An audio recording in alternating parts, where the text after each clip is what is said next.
Hi, I'm Angelica Coronado at LA Times Studios. Here are some of today's headlines from the Los Angeles Times. A Chinese scientist smuggled a toxic fungus into the U.S. and is now facing federal charges. Ed White reports Unqin Jian and her boyfriend Zunyan Liu are accused of bringing a dangerous pathogen into a University of Michigan lab without permits. The fungus, called Fusarium graminearum, can damage crops and even make livestock and humans sick. The FBI says it's considered a potential agro-terrorism weapon and found messages between the two suggesting they knew exactly what they were doing. Liu was caught with the material at a Detroit airport and sent back to China. Jian remains in U.S. custody and denies involvement, even though evidence shows she handled the fungus without proper clearance.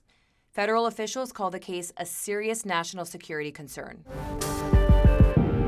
California's high-speed rail project could lose $4 billion in federal funding in a little over a month.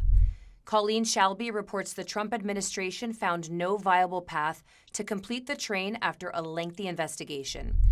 A federal review points to spending deficits, missed deadlines, and questionable ridership estimates. State officials called the findings misguided and say they're ultimately committed to finishing the San Francisco to Los Angeles train line.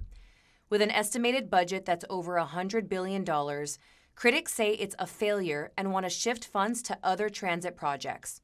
With federal money on the line, the future of America's first high-speed rail could come down to the next 37 days. That's it for now. To read these stories and more, be sure to subscribe to the LA Times.